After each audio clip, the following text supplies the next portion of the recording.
This is my dream journal from the night of July 20th, 2024. I had this on the night of the full moon and I just had an epiphany.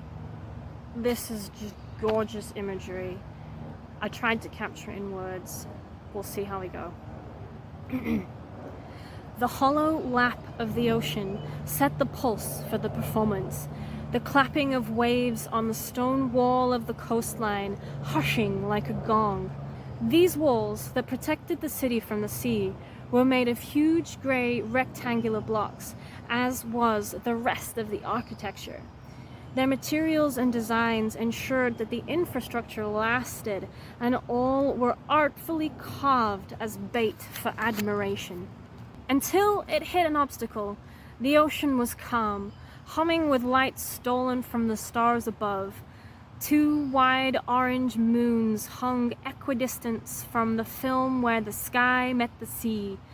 Lanterns of a similar hue had been tied to every metal and stone pillar, each of which was imbued with long hooks for just such an occasion.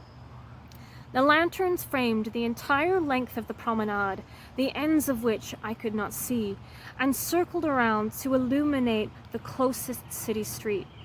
Between the beacons by the water and the buildings, open stonework broken up by benches and plant beds normally made ample space for citizens and visitors to amble about or exercise before such a glorious view. Tonight, however, was different.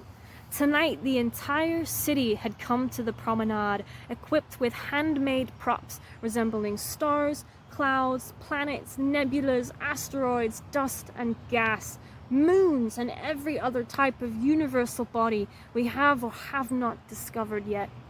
The gold lantern glow of the suns and stars dispersed light among the crowd, helping everyone find their path with ease. There were so many people, it was amazing that we'd all fit, but there were no bumps or conflicts because everyone held their own space. Everyone played a part in the show. You could relax and enjoy as much as you like, but as long as you hit your cues.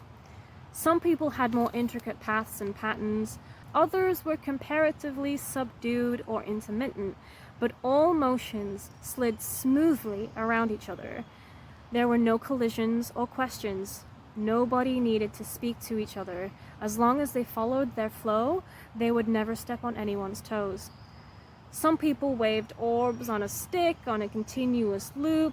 Others stayed in one spot for a while, then would waft to another area holding decorated panels with hand loops on the back. The aesthetic and attire was reminiscent of ancient southern Europe. Everyone wore strappy sandals and white togas adorned with picturesque gold trimmings, and everyone was focused. Despite how many bodies were moving in such tight quarters, the performance was exceptionally quiet. A soft song set a calm undertone, one composed from a percussive sea and the accumulative whooshes and slaps of thousands of bodies gliding here and there. A joyful calm gripped the united populace, blooming through a divinely choreographed synchronicity. Peace, trust, and gratitude accompanied us within our cozy dome of romantic lullaby lights. Much of the promenade was on the same plateau, but the section I was in staggered up gradually, shrinking levels to create a stage only a meter higher than the rest. I did not know what my part was, and I had no prop, but I relaxed into the flow, and it weaved me between bodies and up onto the stage. Fewer and fewer people occupied each raised platform, and the highest was near deserted, save two men, one of which had a silver theme and the other gold, and wore a plush crimson robe to contrast every other player. The silver man was upstage, walking down on the left-hand side of the gold man, who walked downstage to up. A few cotton balls had fallen off the silver man's icon and a stick, which he held in his right hand, and the loose tape had caught the fluff on his left fingers.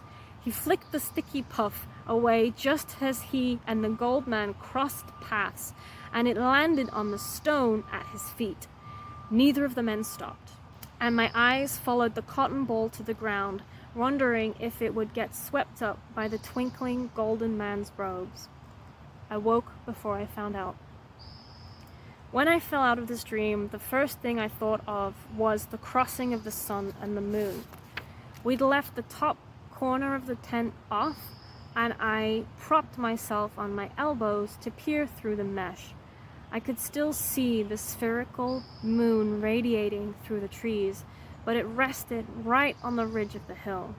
In another few minutes it would be shielded entirely, and another full moon would be laid to bed. I chuckled to myself. Of course that was where we were at.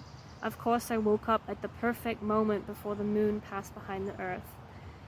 I dropped my head and returned to sleep. This was a beautiful demonstration of the complex interworkings of the universe and how they are easily maintained when each piece is at peace. When everyone follows their flow, it all works, and we create art together. It is fitting that I had this dream on the night of the full moon after my wellness coaching epiphany. I felt like I'd finally found my niche, and I call it my intersection. And by stepping onto this track, I would be swept on to greater heights.